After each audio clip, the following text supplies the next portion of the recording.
I never thought a simple road trip would turn into the most terrifying night of my life. Looking back, it all started as a spontaneous idea. Just me, my old sedan, and the open highway under a full moon. I wanted to escape the chaos of the city, clear my head, and find some peace on the road. Little did I know that the highway would become a twisted labyrinth where reality and nightmare blurred into one. The first hours were peaceful. I played my favorite playlist, the cool night air brushing softly through the cracked windows. The highway was almost empty. Only the occasional headlights in the distance reminded me I wasn't alone. But then, after passing a tiny gas station in the middle of nowhere, the radio started to crackle strangely. Static took over the music, and an eerie voice whispered unintelligible words between bursts of white noise. I thought it was just a bad signal or a prank, but the feeling of unease settled deep in my gut. Then came the shadows.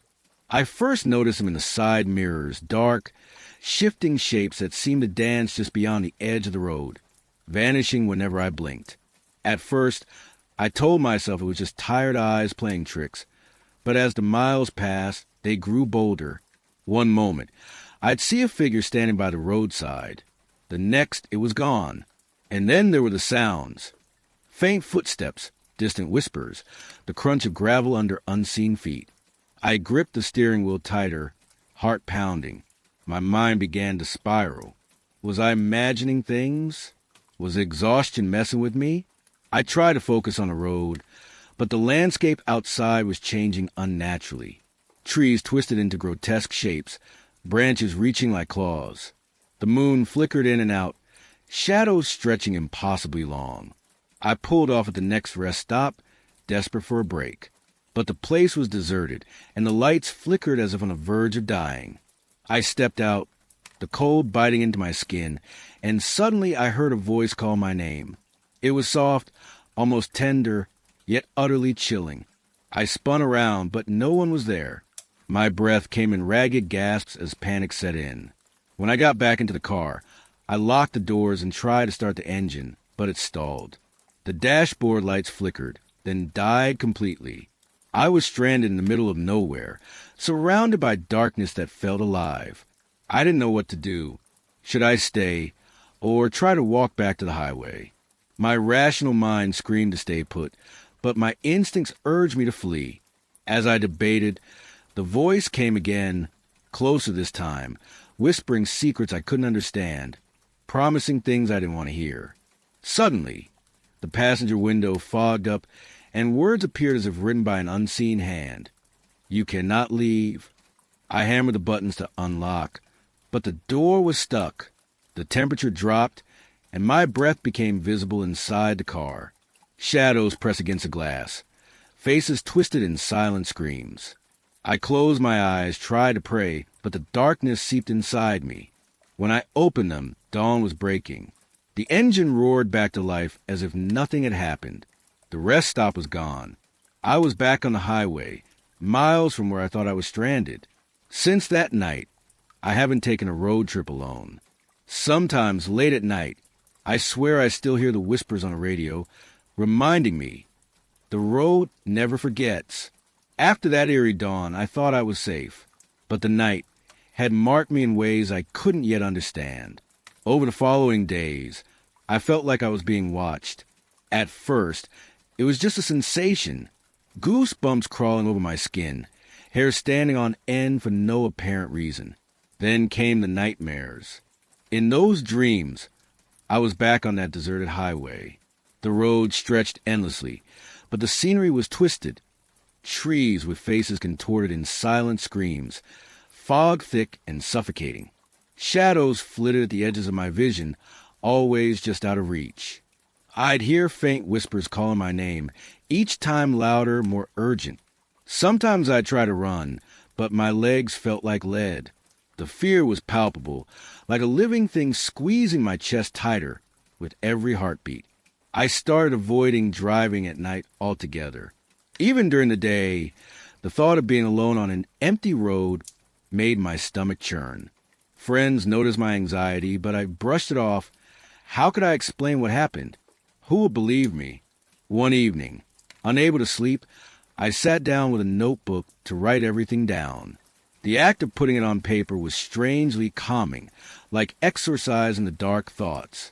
I wrote about the shadows, the voices, the feeling of being trapped. As I wrote, a thought struck me. Was this some form of psychological breakdown or something more sinister? Could my mind be playing tricks on me? Or was there an actual presence feeding on my fear? A few days later, I received a strange message on my phone. No sender, just a text. You can't escape the road. My heart skipped a beat. I showed the message to a friend, but she laughed it off as a prank. But I knew better. I started researching similar experiences. Online forums and obscure blogs spoke of the road spirits, entities said to haunt travelers who stray too far into the unknown. Some claimed these spirits preyed on loneliness and fear, trapping victims in endless loops of terror. The more I read, the more I felt the boundary between reality and nightmare blur. I found myself compulsively checking mirrors, locking doors, avoiding isolated routes. Sleep was fleeting. During the day, I'd feel eyes on me, unseen watchers tracking my every move. One night, unable to resist the urge, I drove the same highway again. During the day, this time, I wanted to confront my fear, to prove it was all in my head. The familiar landmarks passed by, the sun shining warmly, no eerie voices, no shadows. But as night fell and I neared the spot where everything began, my radio crackled again. Faint static, then a whisper, "Come back." My hands trembled on the wheel. The trees seemed to lean closer, their branches scratching against the car roof like nails on a chalkboard. A thick fog rolled in, swallowing the road ahead. Suddenly, the headlights dimmed, the engine sputtered. Panic surged through me as the car coasted to a stop. Outside, the silence was deafening, broken only by a slow, rhythmic tapping on the driver's window. I dared not look. With a deep breath, I finally glanced and saw a pale face pressed against the glass. Hollow eyes stared into mine, mouth open in a silent scream. The face vanished the instant I blinked, leaving only the reflection of my own terrified eyes. I floored the gas pedal, heart pounding like a drum. The engine roared to life, the fog lifted, and I sped away without looking back. From that night on, I've kept my trips strictly to well-lit highways and busy roads. I tell this story not to scare you, but to warn. Sometimes the open road holds more than just distance. It carries secrets, shadows that linger when the sun goes down. If you're brave enough to travel alone at night, stay alert, listen closely, because you never know what's riding shotgun. I never believed in cursed roads until I drove down Route 77. It was supposed to be a peaceful solo trip across the American Southwest. After months of working late nights and suffocating inside the four gray walls of my apartment, I needed space, physical and mental. The idea was simple: rent a car, pack some essentials, and disappear into the desert for a while. I wasn't running from anything. I was just exhausted. 3 days in, I had passed through the small towns of New Mexico and dipped my toes into Arizona's dusty edges. The sun had begun to take on that orangey, blood-warm hue that stretches across the desert like a painted scar. I had just left a gas station in a town called Rio Mora, the kind of place that's more gas pumped than actual town, when I noticed a small, hand-painted sign half hidden behind a rusted-out trailer. Route 77, Scenic Detour. It wasn't on my GPS. That alone should have made me suspicious. But something about it intrigued me. The main highway was clogged with traffic due to a detour up ahead. This side road looked quiet, peaceful, perfect. I veered off without thinking twice. The pavement quickly turned to a cracked, fading two-lane road, flanked by thick brush and jagged red rock. For the first half hour, I felt serene. The music playing low, the wind slipping to the cracked window, the sun sinking behind me. It was just me and the open road. Then I noticed the mile markers. At first, they seemed normal, painted wooden signs, spaced at regular intervals. But something about them was off. They didn't go up or down. They stayed the same. Mile 77. Every marker I passed said the same thing. I laughed it off, assuming it was some local joke or a forgotten road where all the signs had long since fallen apart.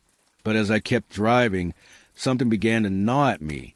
The trees were denser now, even though I was in the middle of what should have been dry, flat desert. The road began to twist more than it should, curving in tight, unnatural angles that made no sense for such open terrain. Still, no signs of civilization. No exits. No towns. Just mile 77. After another 30 minutes, I turned off the music. The signal had died anyway, and something about the silence felt necessary. I was alert now. A tightness had crept into my chest like my body knew something I hadn't accepted yet. When I glanced at the dashboard clock, it was 5:14 p.m. I blinked, then looked again. 5:14 p.m.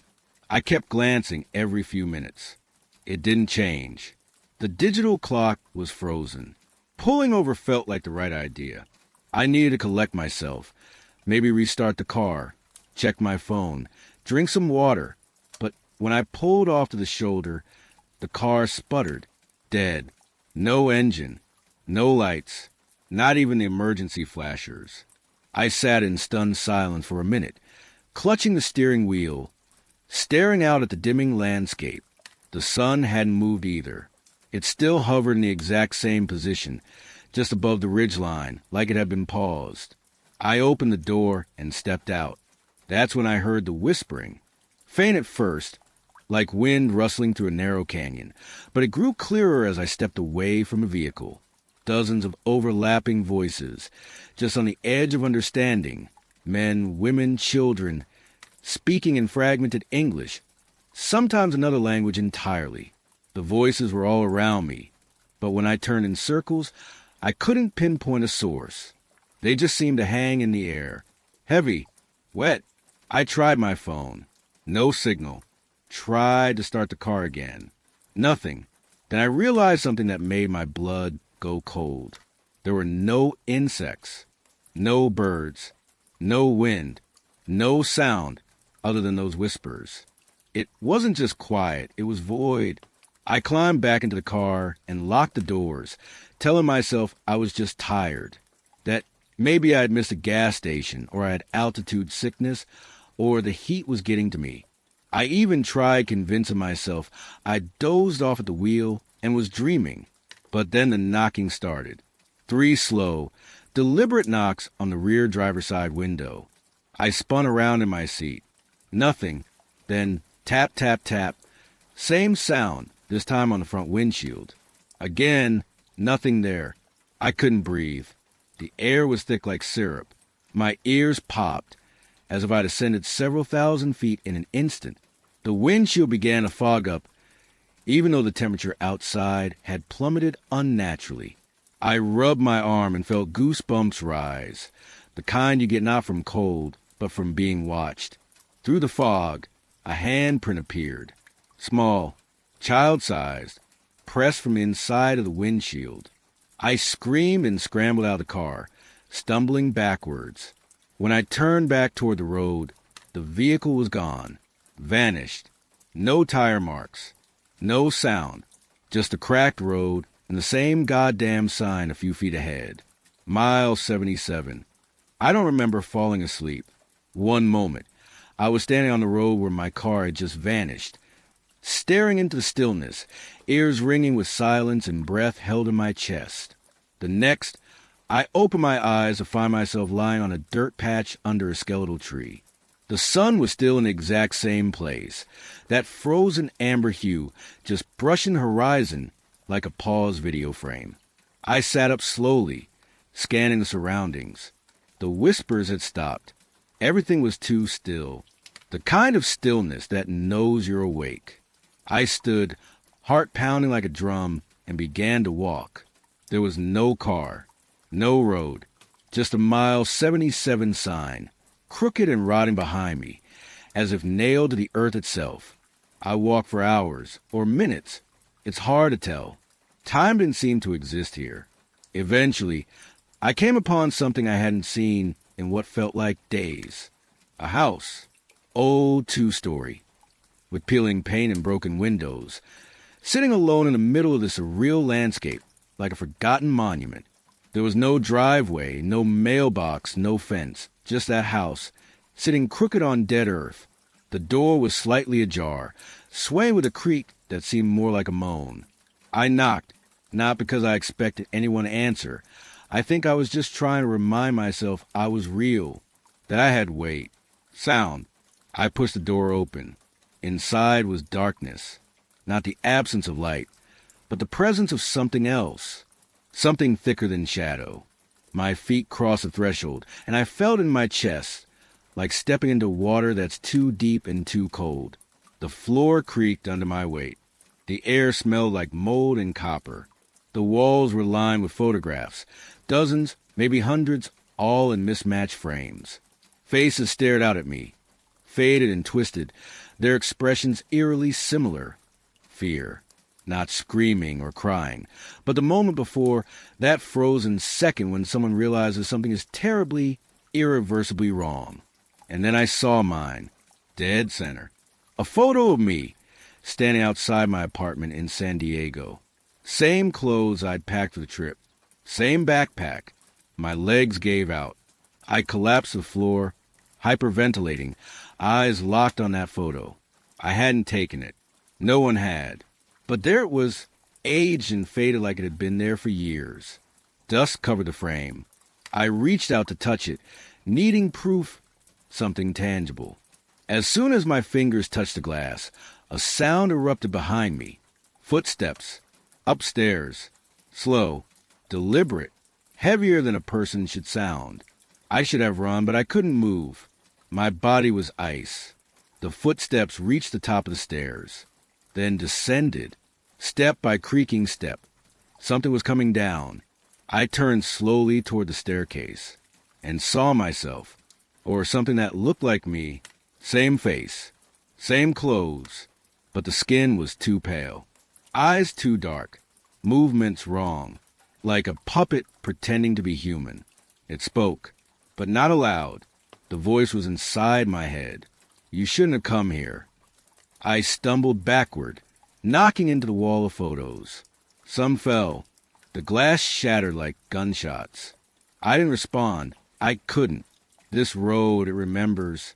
It keeps what it's given. And you chose it. No, I whispered. I didn't know. I didn't know. The thing smiled, a horrible, slow stretch of skin and teeth that didn't match the emotion. They all say that. Suddenly, the walls pulsed. I swear they breathed. The photographs began to whisper, their glass panes vibrating with voices, names, dates, screams, overlapping in a deafening tide. I ran, through the hallway, out the door, across the dirt field, but the road was back now, mile 77, standing tall ahead of me. I ran toward it like it was salvation, lungs burning, heart threatening to burst. And then I was in my car, just like that, back in the driver's seat. The engine was running. The clock read 5:15 p.m. 1 minute later. The sun was lower now, moving again. The silence was gone. I could hear birds, insects, even the breeze. My phone buzzed with a flood of notifications. I was back on the highway, and Route 77 was gone. Not on the map, not on signs, no trace. When I asked at the next gas station, the guy behind the counter looked at me blankly. Route what? I didn't argue. It's been 6 months since that drive. I don't sleep much anymore, and when I do, I hear knocking, sometimes from the walls, sometimes from inside the closet, sometimes from places where there are no doors at all. But worst of all are the photos. I found them in my apartment, in drawers I never opened, behind the fridge, one taped to the inside of my bathroom mirror. Pictures of me, standing, sleeping, driving, and in each one, just behind me, almost invisible in the shadows, I see myself, but it isn't me. The night was dark, heavier than usual, pressing down on me like a dense shroud as I steered my truck through the winding, empty highway. The fog clung to the trees and swallowed the faint glow of the streetlights, turning everything into a blurred painting of shadows and muted light. It was one of those nights where the silence screams louder than any noise, the kind that makes you question whether you're truly alone. I had been driving for hours, the long haul exhausting every fiber of my being, yet the road demanded my full attention.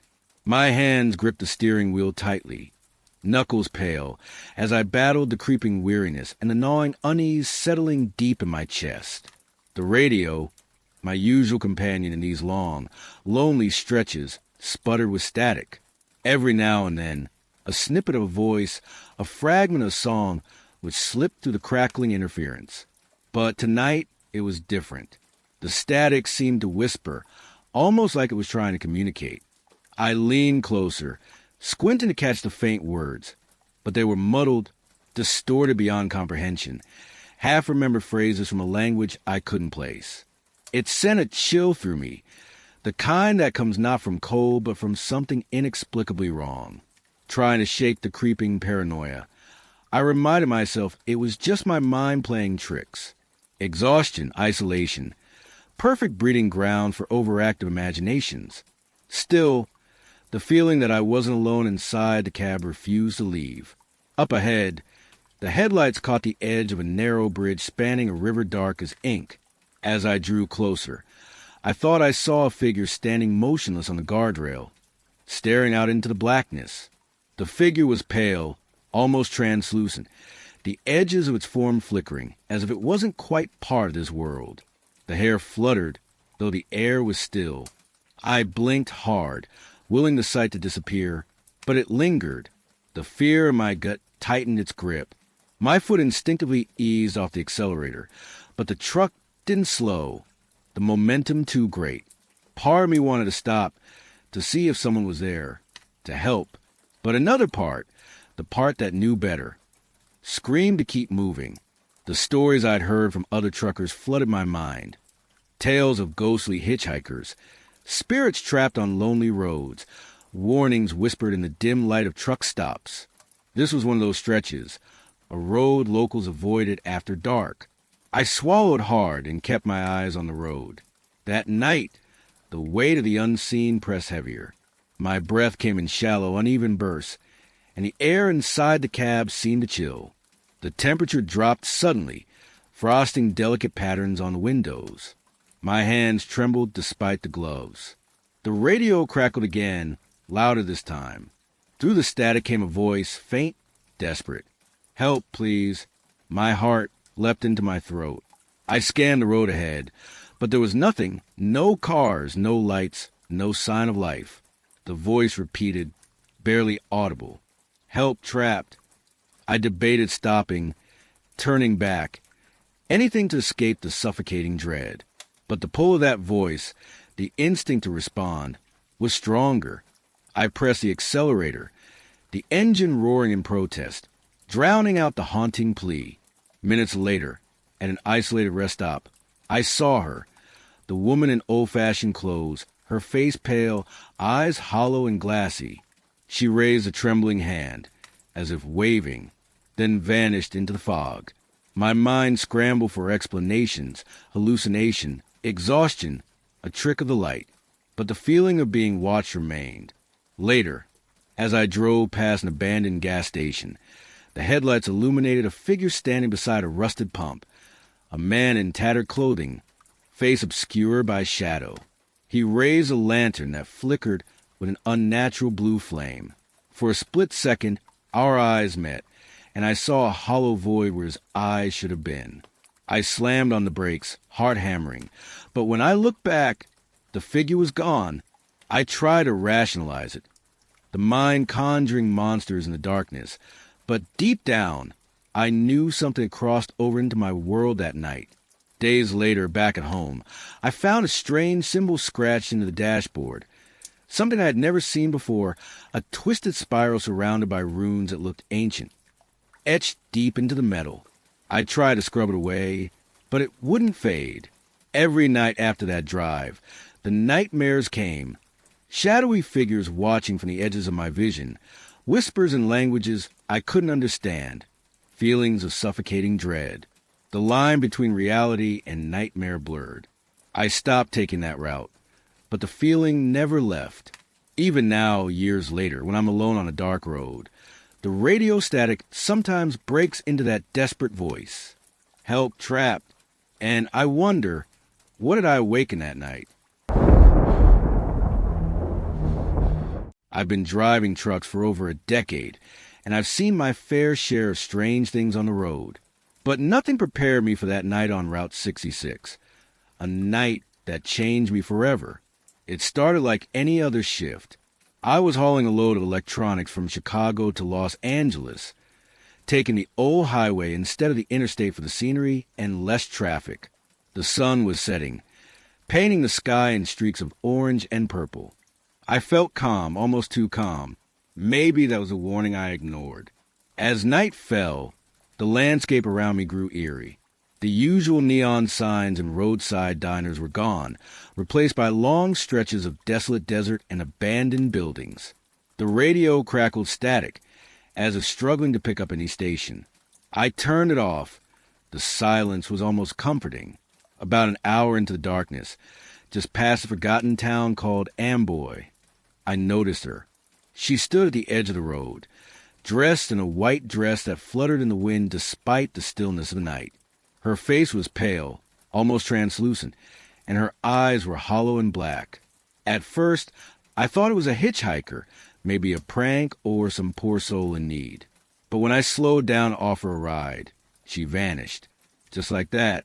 1 second she was there, the next, gone. My heart pounded. I chalked it up to fatigue and kept driving. Then things got worse. Minutes later, the headlights of a car appeared behind me, blinding and persistent. I pulled over at the next safe spot, but the car didn't stop. It followed me all the way to the next rest area.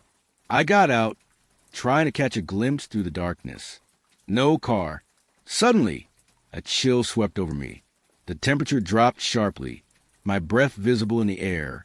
I could hear whispers, faint, unintelligible, but chilling. My skin crawled. I forced myself to breathe deeply, telling myself it was just my mind playing tricks. But it wasn't. That night, I barely slept. Every time I closed my eyes, I saw her, the woman in white, her mouth opening in a silent scream. I felt like I was being watched, even when I locked myself inside the truck. Over the next few days, strange things happened too.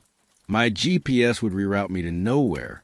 The truck's radio would blare static or old country songs from decades ago. Objects inside the cabin shifted positions. My food went missing. I started doubting my sanity. One night, parked near the Grand Canyon, I decided to confront it. I grabbed a flashlight and stepped out, calling for her. The desert was still. Then, a soft sobbing echoed through the night air. I followed it, heart racing, until I found her standing near the edge of a cliff. Her eyes were sad, almost pleading. "I'm sorry," she whispered, voice barely audible. I didn't know what to say. Was she a ghost? A figment of my mind? Or something else? Days turned into weeks, and the visions didn't stop. I began researching the history of Route 66, hoping to find answers. That's when I found the story. Decades ago, a young woman named Evelyn had died in a car crash on that very stretch of road. She was hitchhiking home, wearing a white dress, when a drunk driver hit her. The driver fled the scene. Evelyn's body was found days later, never having received justice. I realized I wasn't alone. Many truckers and travelers reported seeing a woman in white along Route 66, always near Amboy. Some said she was seeking help. Others believed she was a warning. The psychological toll was heavy. I was exhausted, anxious, and living in fear of the next encounter. I sought help from a therapist who specialized in paranormal trauma. Through therapy, I learned that my mind was trying to process unresolved trauma, both mine and Evelyn's. I started documenting my experiences, hoping to bring awareness to others. I installed cameras in my truck, recorded audio, and even tried ritual cleansing. One night, after months of torment, I felt something change. The temperature warmed. The whispers stopped. For the first time, I felt peace. I still see her sometimes, a fleeting shadow, a whisper in the wind, but now it feels like a gentle presence, not a haunting one. This experience taught me that some ghosts carry pain, and sometimes all they need is to be heard. If you're a trucker or a traveler who's experienced something similar, know you're not alone. And sometimes, confronting the fear is the first step to healing.